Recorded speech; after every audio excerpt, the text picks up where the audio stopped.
3 histórias escolhidas a dedo para você. Veja as 3 e no final me diz qual você gostou mais. A primeira Era só amizade. Até que ele pediu ela em namoro. Todo mundo conhece um casal que jurava que era só amizade.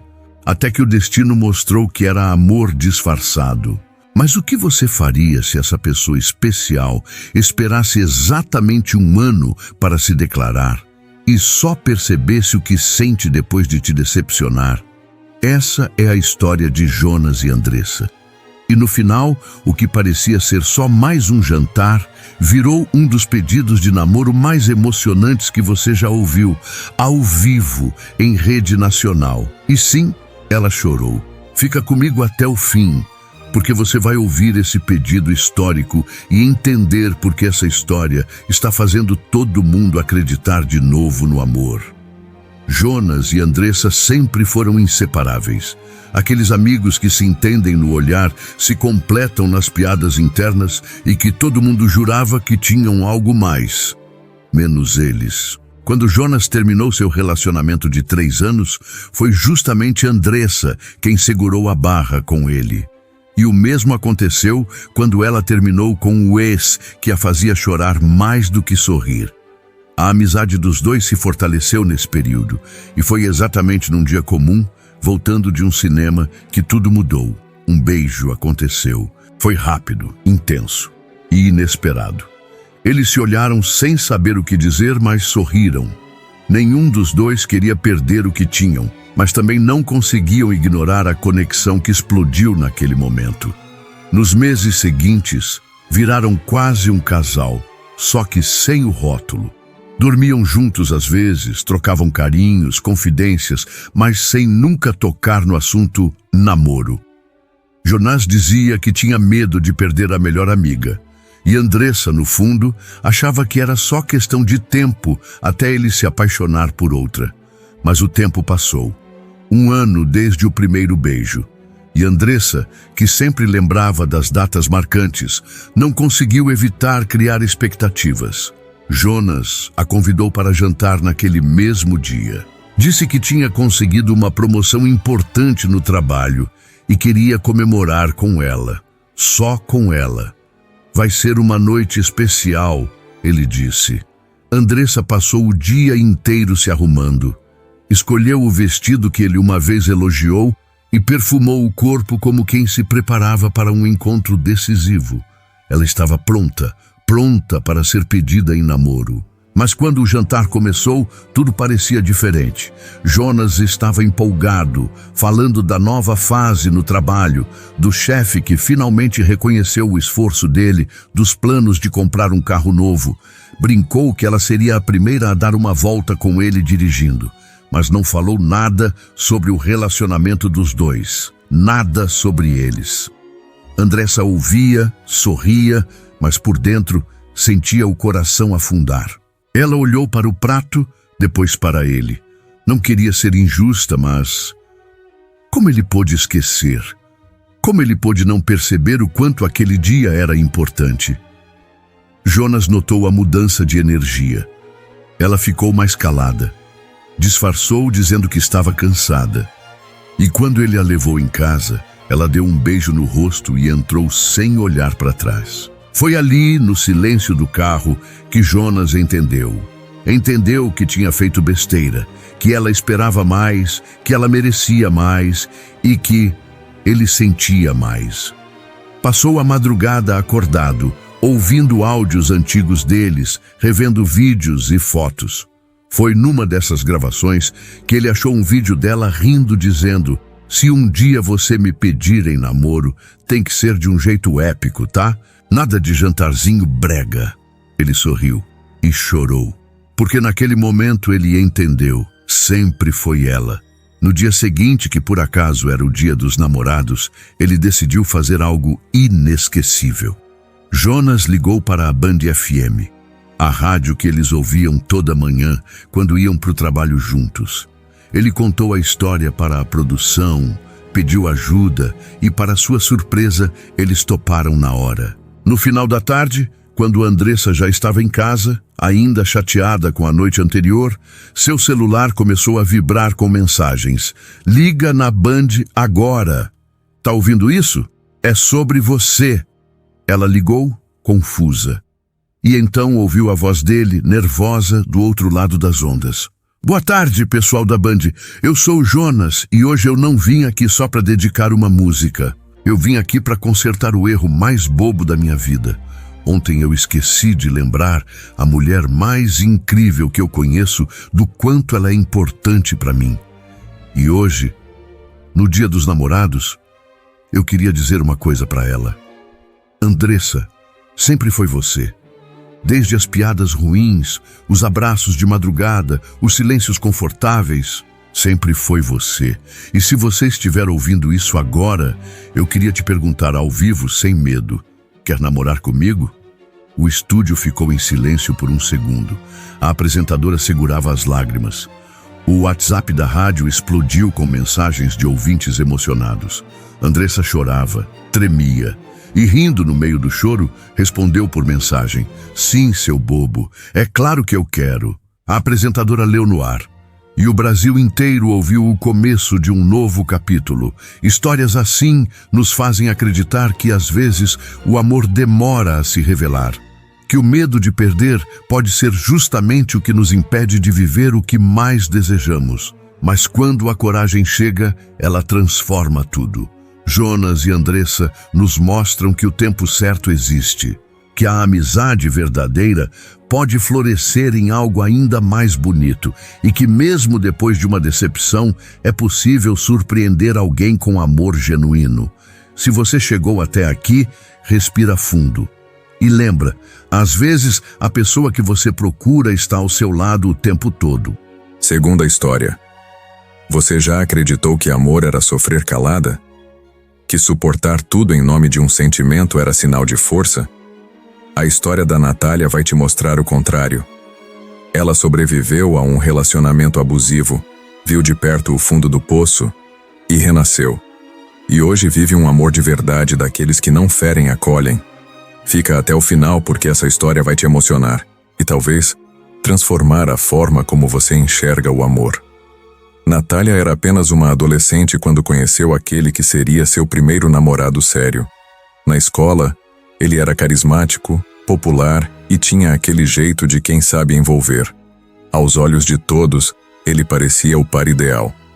Mas como tantas histórias que começam com encanto, os primeiros sinais de perigo estavam escondidos sob sorrisos e promessas. No início, ele era atencioso, mandava mensagens o tempo todo, elogiava Natália, dizia que nunca tinha conhecido alguém como ela. E ela, com aquele coração jovem e vulnerável, acreditou. Afinal, quem não sonha viver uma história de amor intensa? Mas aos poucos, esse carinho se transformou em controle. Primeiro, eram perguntas inocentes. Com quem você estava? Por que demorou para responder? Depois vinham as críticas. Essa roupa tá chamativa demais. Não gosto daquela sua amiga. Natália achava que aquilo era cuidado. Achava que era ciúmes de quem ama. Aos poucos ela começou a se afastar das amigas, a mudar seu jeito, suas roupas, até sua forma de falar. Tudo para agradá-lo. Tudo para manter aquele amor funcionando. Mas ele nunca estava satisfeito. As brigas começaram a ficar frequentes. No começo eram palavras duras, ofensas ditas no calor do momento. Depois vieram os empurrões, as ameaças. E mesmo assim, Natália ficava. Porque ele sempre vinha depois com um pedido de desculpas, um buquê de flores, uma promessa de mudança. E ela acreditava. Porque cresceram dizendo a ela que o amor era isso. Sacrifício. Que mulher forte era aquela que suportava. Mas os sinais de que aquilo era uma prisão emocional começaram a se tornar insuportáveis. Ele começou a faltar ao trabalho, a chegar em casa bêbado, a ter crises de ciúmes por coisas mínimas. A cada dia, Natália sentia que estava perdendo um pedaço de si mesma. Os sonhos de estudar, trabalhar, viajar, todos estavam engavetados.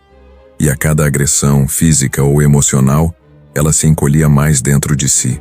O ponto de ruptura veio numa noite que ela jamais vai esquecer. Ele estava alterado, transtornado, gritava coisas sem sentido, quebrava objetos da casa. De repente, começou a ameaçar tirar a própria vida. Tudo isso na frente dela. Natália ficou paralisada, o coração disparado, sem saber o que fazer. Tentou acalmá-lo, tentou ajudar, mas naquele momento algo dentro dela despertou. Ela percebeu que não podia mais tentar salvar alguém que não queria ser salvo. Que amor nenhum justifica perder a própria sanidade. Que estar ali, vendo aquela cena, não era amor. Era tortura. Era medo. Era dor. No dia seguinte, sem olhar para trás, Natália pegou suas coisas e foi embora. Começou do zero. Sozinha, sim, mas pela primeira vez, livre. Entrou na faculdade. Conseguiu um estágio. Passou a andar com a cabeça erguida e aos poucos foi se reencontrando. Descobriu que ainda existia dentro dela uma mulher forte, cheia de sonhos, com muito a viver. Foi numa dessas fases de recomeço que ela conheceu Theo. Diferente de tudo que ela já havia vivido. Theo não era aquele tipo que tenta impressionar com frases de efeito. Ele era silêncio confortável, respeito em cada gesto, escuta atenta em cada conversa. No começo, Natália tinha medo, tinha trauma. Achava que qualquer carinho viria seguido de um grito. Mas Theo soube esperar, soube acolher. Com o tempo, ela entendeu que o amor verdadeiro não sufoca, não cobra, não controla. O amor de verdade não tem grito, nem violência, nem lágrimas escondidas no travesseiro. O amor de verdade faz crescer. Hoje, Natália e Theo vivem uma história completamente diferente. Sem joguinhos, sem medo, sem cicatrizes reabertas. Juntos, eles constroem um lar onde há respeito mútuo, diálogo e parceria. Mas o mais impressionante dessa história não é só o amor que ela encontrou em Theo. É o amor que ela reconstruiu por si mesma. Porque antes de tudo, Natália aprendeu a se escolher, a se olhar no espelho e reconhecer seu valor, a não aceitar migalhas de afeto travestidas de cuidado, a colocar limites, a dizer não sem culpa. E se você acha que tudo isso é sorte, está enganado. Natália fez escolhas, duras, dolorosas, solitárias, mas cada passo longe da dor foi um passo em direção à liberdade. Ela aprendeu do jeito mais difícil que o amor que machuca não é amor, é prisão, é ciclo, é trauma. O amor que cura é aquele que permite que você seja quem é, sem medo, que te impulsiona, que vibra com suas conquistas, que te apoia até nos dias nublados.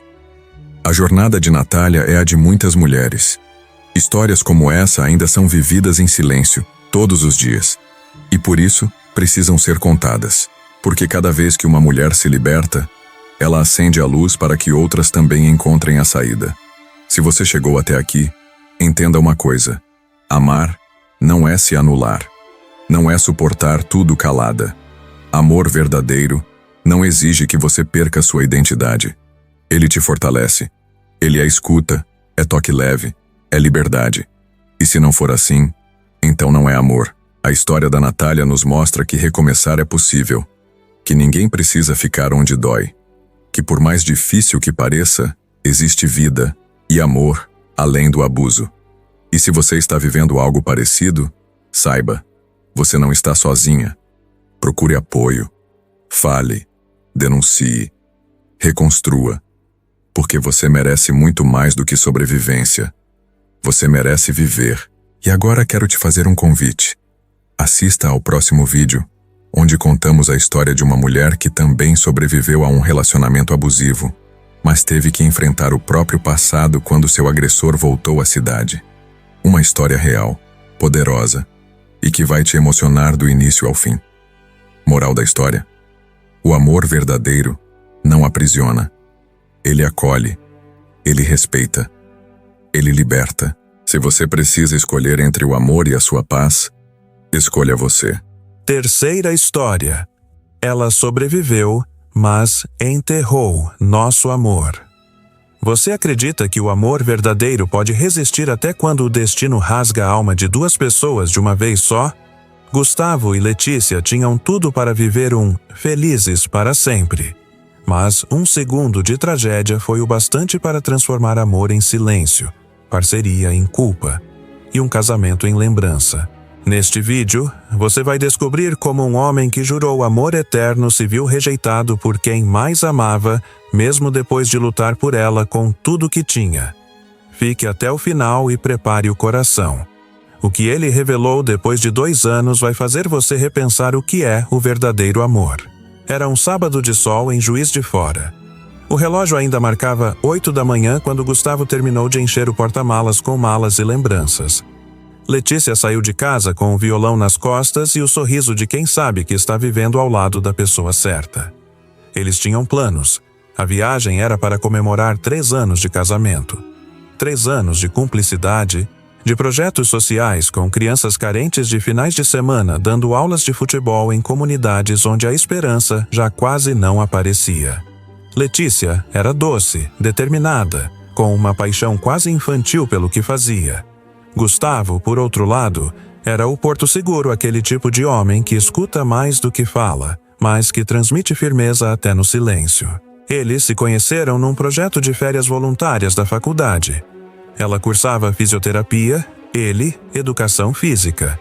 E naquele campo de terra batida, cercado por sorrisos de meninos descalços, nasceu um amor que parecia imune ao tempo. Quando decidiram se casar, muitos disseram que eram jovens demais, idealistas demais. Mas eles não ouviam. Tinham um ao outro, e isso bastava. A viagem de comemoração foi planejada com carinho. Um chalé na serra, cercado por mata, lareira e o som dos pássaros. Eles queriam se desconectar do mundo, só os dois. Era para ser o fim de semana mais romântico do ano. Mas foi o último. A estrada era sinuosa, mas linda. Letícia cantava baixinho, os pés descalços no painel. Gustavo com uma mão no volante e outra entrelaçada na dela. No rádio, tocava uma canção antiga que marcou o primeiro beijo deles. Foi então que tudo mudou. Um caminhão descia na contramão, ultrapassando numa curva cega. Gustavo viu o monstro de metal vindo em sua direção e, num reflexo, puxou o carro para o acostamento. O som dos freios, o cheiro de borracha queimada, o impacto. E depois, o silêncio. Um silêncio pesado, que parecia prender até a respiração. Quando Gustavo abriu os olhos, sentiu dor nos ombros, um gosto de sangue na boca. Mas ele estava consciente. Procurou por Letícia, que jazia desacordada, presa entre os bancos, com a cabeça caída e o corpo imóvel. Aquilo foi o início de um pesadelo do qual ele nunca mais acordaria. Dias depois, no hospital, veio a notícia. Letícia havia fraturado a coluna em 2 pontos e, por consequência, perdeu os movimentos das pernas. A moça, cheia de vida, que sonhava em dançar no casamento da irmã, em correr com os filhos num domingo de sol, agora estava presa a uma cadeira de rodas. O pior não foi a paralisia. Foi o abismo que se abriu entre ela e Gustavo. Ela não quis vê-lo. Disse que ele dirigia rápido demais, que ele devia ter sido mais cuidadoso, que, se não fosse ele, nada teria acontecido. Gustavo tentou explicar, tentou mostrar os laudos, as testemunhas, mas para Letícia nada adiantava. A dor havia transformado o amor em mágoa, e a mágoa em repulsa. Ela terminou o casamento no hospital. Não queria visitas, não respondia às mensagens. Quando saiu da reabilitação, mudou-se para outra cidade e cortou contato com todos que lembravam seu antigo eu. Gustavo, mesmo dilacerado, tentou se aproximar. Mandava flores, cartas, vídeos dos projetos que eles tocavam juntos. Mas não havia resposta. Apenas o vazio. 2 anos se passaram desde o acidente. Gustavo nunca parou de amar Letícia. Ele seguiu com os projetos sociais como forma de se manter próximo ao que os unia. Mas todos os sorrisos das crianças carregavam para ele a ausência de um par de olhos castanhos que um dia sonhou em transformar o mundo com ele. Num fim de tarde, enquanto distribuía bolas de futebol numa comunidade rural, recebeu uma mensagem. Era da irmã de Letícia, curta, direta. Ela quer falar com você. Seu coração quase parou. No dia seguinte, viajou para encontrá-la. Quando chegou, viu uma mulher diferente. mais magra, pálida, com as marcas da cadeira e do tempo. Mas havia algo em seus olhos, algo que ele não via desde o acidente: paz. Letícia pediu desculpas. Disse que passou 2 anos em guerra com ela mesma, que não foi o acidente que destruiu o amor, foi a dor, a frustração, o medo de ser um fardo. Disse que afastá-lo foi um jeito de tentar preservar a imagem do amor que viveram, antes que a culpa o contaminasse. Gustavo não respondeu com palavras. Ajoelhou-se diante dela e a abraçou, longo, silencioso, como se, naquele abraço, dissolvesse todo o tempo perdido. Eles não voltaram imediatamente, mas começaram a conversar, a retomar, passo a passo, o que o destino tentou roubar. E naquele instante, entre lágrimas, ela admitiu: nunca parou de amá-lo. Às vezes a vida nos arranca as pernas, mas o que realmente paralisa é o medo de amar de novo. Letícia precisou perder tudo para descobrir que o amor não está nos momentos perfeitos, mas naqueles em que alguém escolhe ficar mesmo quando tudo desmorona. Gustavo não salvou Letícia do acidente, mas salvou o amor que construíram com coragem, paciência e fé. Essa história não termina com um final ideal. Ela continua em cada recomeço que eles constroem juntos, dia após dia, mesmo entre cicatrizes. Se você já amou alguém a ponto de continuar mesmo quando o outro já havia desistido, então você entende o que é amor de verdade. E talvez, ao assistir esse vídeo, perceba que alguns finais felizes não estão no reencontro, mas na paz de saber que você fez tudo o que podia por quem amou. Moral da história: o verdadeiro amor não morre num acidente. Ele sobrevive nos gestos, nas memórias e na coragem de perdoar mesmo quando tudo parece perdido.